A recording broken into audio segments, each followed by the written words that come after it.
boy, penalties have just been a huge issue, but you take a look at Ventura, and part of the deal is that they are just so tenacious as a defensive front. They are tenacious, but I'll tell you what, statistically allowing 422 yards per game. Let's see if Nicholas King could capitalize on that type of number right there. Ventura giving up, I would say, way too many yards. And they're bottom 10 in the state in passing yards allowed, as Tremel Davis, the halfback, will wander in motion, but not before another false start and a 5-yard setback. The Tigers were sitting pretty at the 38 of Ventura, but ever since have coughed up 10 free yards, now make it a 1st and 20. Yeah, Matthew Dreiler right there out of MLK. With the false start right Martin there. Luther King High School out in Riverside, right down the block if you're the Tigers. Nevertheless, they need to get more than just pass throw and block if you're Riverside. They need to reach the 28 of Ventura to move the chains. They are nowhere near field goal range here. Tremel Davis wanders in motion out to the far flat. He's open. Pass over the middle. Slant route complete to Darius Jeter out to around the 41-yard line. And Darius Jeter has been a busy man in this offense. Isaac Whitney's on the field, yet has so far no completions his way.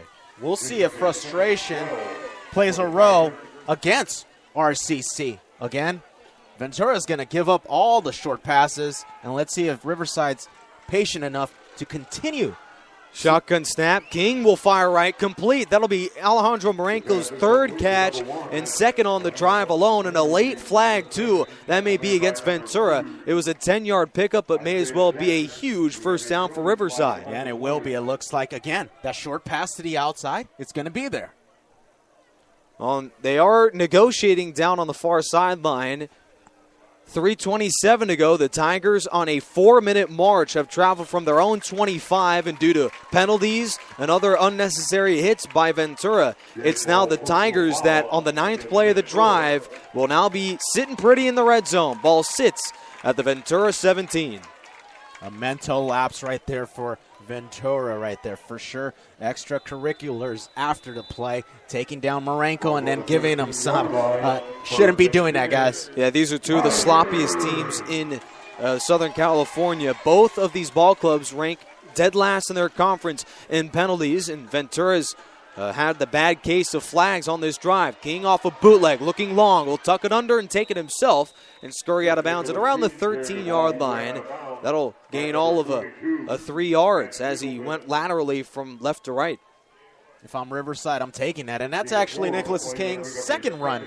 A decent gain there. It's slow. It's very short. It doesn't look pretty, but the Tigers are just slowly but surely. And you got to believe that Tom Kraft knew coming in that Ventura would allow those underneath routes because they haven't been all that good this season in total defense. And the Tigers are really doing a very nice job. Nicholas King, only 2 incompletions the entire football game. He operates out of an empty set. 2nd down inside the 20. Pump fake. Going end zone. Pass is caught for the touchdown.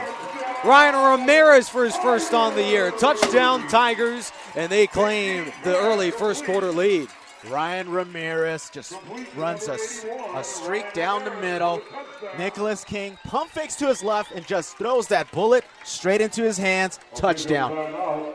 Ramirez also taking a big hit in that one, too. Good for him. We'll have another injury timeout. 2 in the opening stanza, one for the Tigers, and now it looks like a Ventura College Pirate is down. They, for the Tigers, travel 75 yards in 10 plays, cash in with the King to Ryan Ramirez score. And Ryan Ramirez, part of that trio of tight ends that have played very well this year. How much depth do they have at every position? I mean, with 2:49 left, 9-6 ball game. Riverside is now up, pending an extra point. And what's phenomenal. But back, let's talk about how much depth they have. It seems like at the linebacker position, they have so much. At the tight end position, they have 3 guys that they could rely on. At the wide receiver position, they got up to 6 guys, if not more. It's just a team that is loaded, and Coach Tom Kraft doesn't mind using everybody. It's a fun ball club to be a part of. I mean, if you're lower on the depth chart, you better be ready. That's right. Jalen Oates, the injured man for Ventura, will trot off the field under his own power. And Jalen Oates 6 interceptions this year, tied for second in the state in that category. The extra point is by Jimmy Camacho. You take a look at the depth. Well, the Tigers, as a point after try is good, also have every single defensive lineman as a starter with a Division I offer at least. And most of them bounce back from teams like USC and Wyoming as well. The backups get significant playing time for the Tigers, which is why they post such a dominant record overall. They do.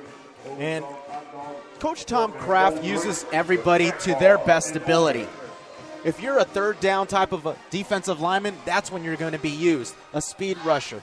The big boys, the big guys, the big D tackles, he's got up to 3 of them, and he uses them all to clog up that middle when he's playing a team like Ventura who could pound the rock. It's why the Tigers are so dominant in the second half of games this year, outscoring opponents by an average margin of 11 points just in the second half against college teams this year. They have yet to be outscored in a ball game in the second half. That's phenomenal if you're a team that faces the top of Southern California. The National Central Conference is the toughest, yet they still come out to play every week. Camacho with a line drive kick. It's a squib boot out to the 25, recovered for the Pirates, and still on his feet across the 30, and another kickoff return, nearly going for a score before Cortland Fort. No, he can't bring him down. Still on his feet to the 20, and he's going to be gone again. A second kickoff return score. An atrocious effort for the Tigers as Aaron Davis recovers it, runs 75 yards, and it's yet another touchdown for the Pirates. They take another lead. You might as well call that a turnover because that's what it feels like. Momentum now on Ventura's side. Up 2 points pending the extra point.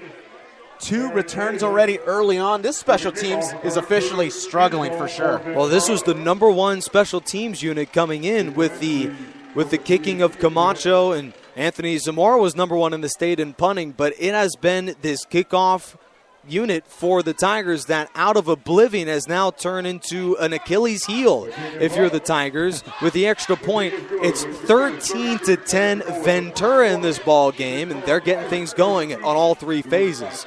2:33 left in this one, and we already know, we get the sense Ventura's not backing down. That special teams unit is a great teammate that the defense and the offense share. Well, as we all know, the Tigers, if they were to win, would clash against Mount Sac in a regular season rematch. The Tigers won that ball game despite trailing by 11 early on in the fourth quarter. As the Mounties earlier on today, they were able to take down Fullerton College, the winner of the National Northern Conference, and it frankly wasn't even all that close. 44-14 final victors is Mount Sac. And you take a look at tonight, and you're already giving up 2 early touchdowns, and it's got to be awfully disappointing if you're a Tigers team expecting to go to the state championship game. The good thing is you could definitely make adjustments on special teams. There's no telling about that. As Ventura's kick by Jake Lansky will be booted out of bounds. Now the Tigers will yet again start with some very, very favorable field position, this being the 35-yard line of Riverside. 2:33 to go, and the Tigers trail again, 13-10, following another abysmal special teams effort. Close game so far in this first quarter, 13-10 ball game. Ventura up on the road here against RCC, and Ventura looking to make something happen on defense for sure. Ventura is 0-3 in the postseason outside of the forfeit, as they have yet to win on the field this year. The handoff goes to Christopher Anderson out to the 36-yard line. They have yet to win in the postseason on the field. It's fantastic. The last time they went was back in 2012, and this is a ball club that has frankly struggled in the playoffs yet. Coming into tonight's ball game, Steve Mushagian is a man who believes in his football team. Ventura, a veteran-laden, filled with sophomores, and obviously that special teams unit was coached up beautifully tonight. For sure, and it seems like they're continuing their game plan of stacking up that box. Nicholas King on a second down. Play action, looking long, steps up and throws. Isaac Whitney's got a step. He'll take it to the 20, has room to the 10, 5. Touchdown Tigers, a one-play score. Nicholas King sprints to his receiver, who will haul in his first touchdown since Dan all the way back in week 4. Well, if the Pirates are going to gamble and cover him on single coverage and stack up the box, Nicholas King is going to take some risk. And right there, hitting him perfectly in stride, Isaac Whitney, big touchdown right now, 16-13, 148 remaining in this first quarter. Well, Riverside needed that. Isaac Whitney, his first touchdown in a little over 2 months. He'll haul it in for his third score of the year. And Isaac Whitney, boy, has he been library quiet. He is able to come through at the most critical time. The Tigers were basically sitting in neutral on the offensive side, yet they get the big touchdown to take the lead. You say it best. You explained it right on the nail. If I'm Isaac Whitney, I'm taking a big breath of relief. Yeah. I mean, finally, I'm showing exactly what I'm capable of. It's all about opportunity and the risk that the Pirates took right there. Isaac Whitney is the type of guy you've got to be able to have some safety over the top. Right. Safety help over the top is what I meant to say. And right there, the Pirates gambled. Single coverage, stacking up the box, trying to contain Nicholas King into that pocket. Well, it turns out that was a mistake. Right. Nicholas King definitely has the arm to do it.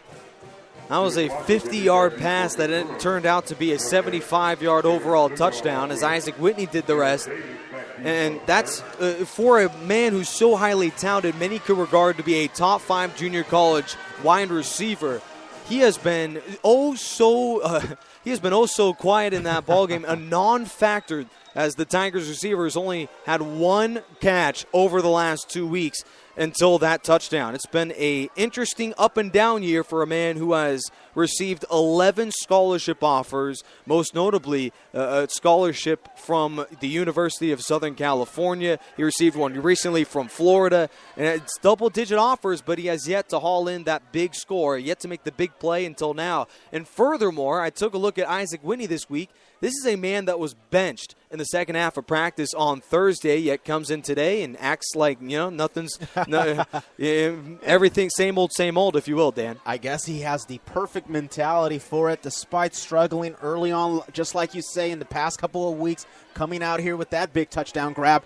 But it just goes to show his talent is there. He's got the ability to play at the next level, and he's a luxury to have here at RCC. Well, he's a bounce back. He, out of high school, went to Central Oklahoma University back in 2012. Yet, due to the fact that some academic allegations, including the fact that he was going to be a backup for Central Oklahoma, he decided to come to Riverside. He redshirted last year, and so far in this campaign, he believes that he has the ability to resurrect a ball club that has yet to go to the state championship over the last 30 years. It's a 17-13 lead for Riverside, who have given up 2 return touchdowns here in the opening stanza. They have still shut out Ventura offensively, and hopefully the Tigers will see that offense return to the field. They don't allow another score. Camacho with a very short kick, a high end-over-end boot, is fumbled, kicked around at the 30, but will be recovered by Ventura. And out on the return is Harris, squirms across the 40, and he's tripped up at the 43 with a flag down as the Tigers nearly gave up another big play again. So there's the adjustment. They're not going to kick to the returners. Instead, they're going to sort of do a pooch kick high up in the air and kick it to about the 35-yard line and let one of the big boys carry that ball. And right there, hey, good decision. The guy fumbles the ball. But fortunately for Ventura, they recovered and now take over at the 45-yard line. Well, what has been...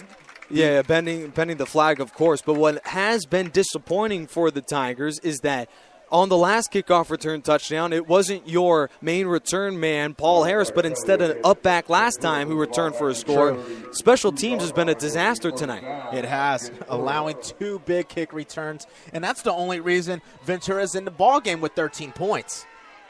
Mark Evans, the former St. Bonaventure quarterback, he backed up Ricky Town, who's well on his way to an NCAA school. And last year, Brad Oldman, the Ventura College legend.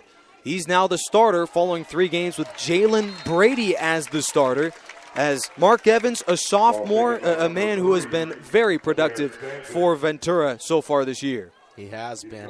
Right there, A.J. Hodgkins with the tackle right there. It'll be 2nd down and 7. But about this defense, they're so far so good. They're pitching a shutout right now. Special teams is the only cause for concern, allowing 2 scores. Ventura has yet to enter enemy territory tonight. Mark Evans starts from their own 30. Handoff goes to the outside. Aaron Stanton has room. Still going out to around the 39, making a gain of 5. 3rd and